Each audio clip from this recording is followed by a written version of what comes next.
Hi, I'm Scott with Ask Your Preacher. In today's modern world, the Bible is often viewed as an out-of-date book that's out of touch. As technology has increased, it seems that the view that the Bible is archaic has also increased. After all, the point of view at least is that a book written thousands of years ago by men in toga and sandals can't have a whole lot to do with us. The conversation often goes something like this. I don't get it. Don't get what? I've never understood why anybody would read the Bible. It literally has nothing to do with reality. So how do you answer that question? Here you are at lunch, stuck with only a couple of minutes, and you have to try and prove that God wrote the Bible. That is a very big subject for a small amount of time. Pretty much an impossible task, right? No. Here's what you do. Tell that to the Navy. Excuse me? Yeah, did you know the U.S. Navy actually admitted that the Bible knew more about science in one verse than they knew with all of their experts put together? What? Yeah, I can show you the verse if you want. Yes. If you don't have their attention now, you're never going to get it. So, you ready for the rest of the story?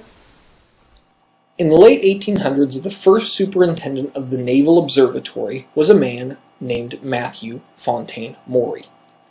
He was in charge of plotting the seas and making the best and safest routes for U.S. ships to travel.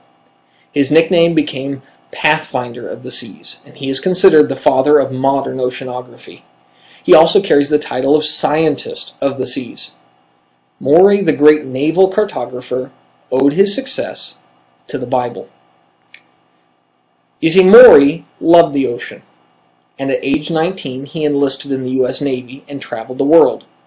He loved his life, and he enjoyed everything about the open water. He had exactly the life that he wanted, that is, until tragedy struck. You see, at age 33, Matthew was in a stagecoach accident that broke his hip and his knee and left him bedridden and clinging to life. As he lay there struggling between life and death, he asked one of his daughters to get the Bible and to read to him.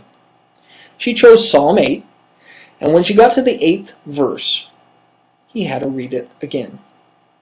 Psalm 8, verse 8, changed Matthew's life. You know what that verse says? The birds of the heavens and the fish of the sea, whatsoever passeth through the paths of the sea. Maury heard that verse, and he said, paths of the sea. The paths of the sea, if God says that they're there, they're there. And if I ever get out of this bed, I'll find them.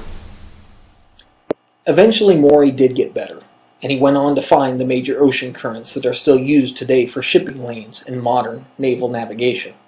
In Richmond, Virginia, there is a statue erected to Matthew Fontaine Maury with him holding a sextant in one hand, his charts in the other, and a Bible at his feet.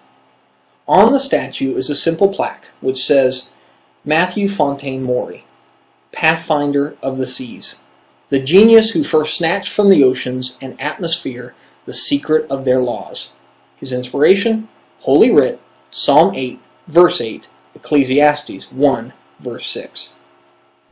The Bible isn't a science textbook, but because God wrote it, it is accurate in every scientific detail, right down to the description of ocean and wind currents.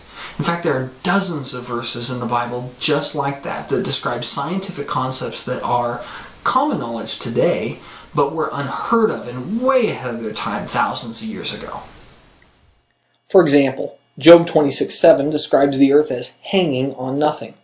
While the Greeks thought Atlas held it up, the Japanese gave credit to a giant catfish, the Indians say it was 4 elephants, or sometimes 7 serpents, and early Siberians believed the earth sat on a sled pulled by huskies, and earthquakes were caused when the dogs stopped to scratch their fleas. And really, who can blame them? It is natural to assume the earth sits on something because everything else in the natural world requires some sort of structure to hold it up. However, thousands of years before Newton wrote his theory of gravitational pull in 1687, the Bible plainly states that the earth hangs on nothing, even when people would have thought it was ludicrous. Or Job 36, 27 through 28, Amos 9, 6, and Job 26, verse 8, which describe the water vapor cycle. Or the laws for sanitation God gave the Israelites in places like Leviticus 13:45 through 46. All of these verses show a knowledge of the natural world that far exceeds what people knew at the time that the Bible was written, which begs the question, who told them? 2 Peter 1, verse 21 says, "For no prophecy ever came by the will of man, but men spoke from God, being moved by the Holy Spirit." The Bible gives extraordinary information because it has a supernatural author. The creator of the universe gave us the Bible, and there is no other book like it. So, next time somebody tries to tell you how unscientific the Bible is, you just tell them about the pathways of the sea. Thanks for listening. If you'd like to see more videos and Bible answers, you can visit us at www.askyourpreacher.org. You can like us on Facebook, or you can click the subscribe button above. And as always, remember, for every Bible question, there is a Bible answer.